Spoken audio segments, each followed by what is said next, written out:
আজকে কথা বলবো মূলত আগাম আলুটা নিয়ে। অনেক কৃষক চিন্তিত থাকেন যারা আগাম আলু লাগাতে চান। হরহামেশাই অনেকে এসে প্রশ্ন করে যে আগাম আলু লাগাতে চাই, কোন জাতের আলুটা লাগাতে ভালো হবে। তো এখানে বিভিন্ন কৃষকদের জন্য পরামর্শটা ভিন্ন ভিন্ন হয় আর কি।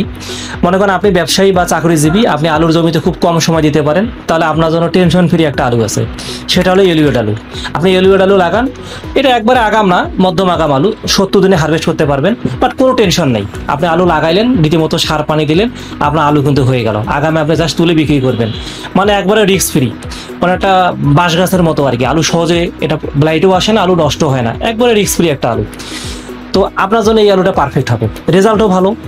আগামে কিন্তু জাত দুইটা হয়, একটা হলো লাল জাত, একটা সাদা জাত, যার কারণে এলিওড আলুটা আগামে লাগালে মোটামুটি আপনি ভালো দাম পাবেন, কিন্তু লেটে লাগালে স্টোরে এসে 2-1 টাকা করে কম দেয়। এর জন্য আগামের জন্য এই জাতটা খুবই ভালো। ভ্যালেন্সিয়া একটা জাত আছে, আপনি সেটাও লাগাতে পারেন।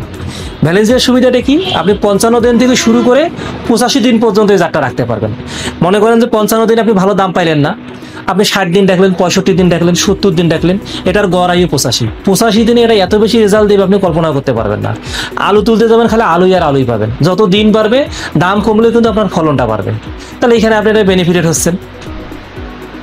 এখন মনে করেন আপনার যে জমিটা আছে, এই জমিটা আপনি একেবারে আগাম না, আপনি লাগানো শুরু করবেন, জমি আপনার ফাঁকা হয়ে গেছে, লাগানো শুরু করবেন নভেম্বর মাসের 10 তারিখ থেকে, তাহলে আপনার জন্য পারফেক্ট জাত আছে সানশাইন।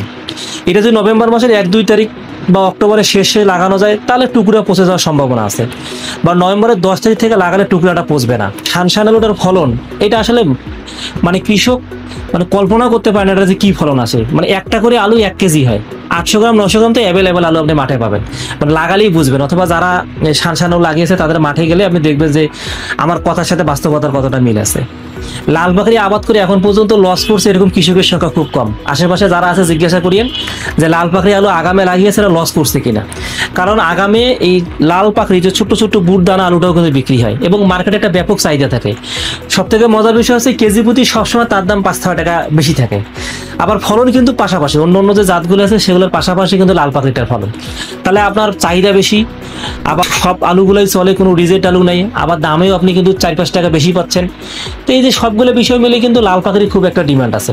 আপনি যদি খুব ভালো মানের টিস্যু কালচার সোর্স পান এই লাল পাখরির, বা ভালো মানের বীজ পান, আপনি আগাম লাগালে কিন্তু লাভবান হবেন। মিউজিকা যে আলুটা আছে চমৎকার একটা আলু, বিশেষ করে জয়পুরহাট, বগুড়া এই অঞ্চলে মিউজিক আলুটা ব্যাপক চলে।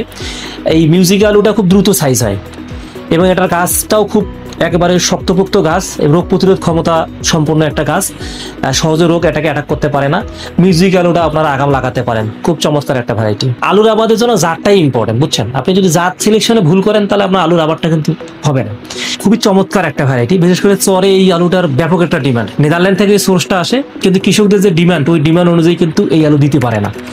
সেটা হলো সাগিতা। এতটাই চমৎকার একটা ভ্যারাইটি যে এটা যদি আপনি 55 দিন থেকে 60 দিনের মধ্যে তুলতে হয়, 65 দিন সর্বোচ্চ। আপনি যখন 65 দিন ওভার করে আলুটা তুলতে যাবেন, দেখবেন যে কামরাঙার মতো আলু ফেটে গেছে, বড় বড় আলু হয়। 100% রেজাল্ট পেতে চান তাহলে সাগিতা হচ্ছে আপনার জন্য বেস্ট ভ্যারাইটি।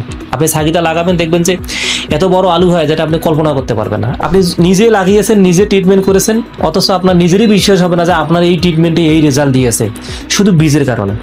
এই জন্য আপনি যখন চাষাবাদটা করবেন তখন মানে পারতপক্ষে খেয়াল রাখবেন যে বীজ সিলেকশনটা যাতে ভুল না হয়, কারণ খুবই ইম্পর্টেন্ট। আপনার বীজ যখনই আপনি বীজটা ভালো দিবেন না, তখন আপনার অর্ধেক কাজ শেষ।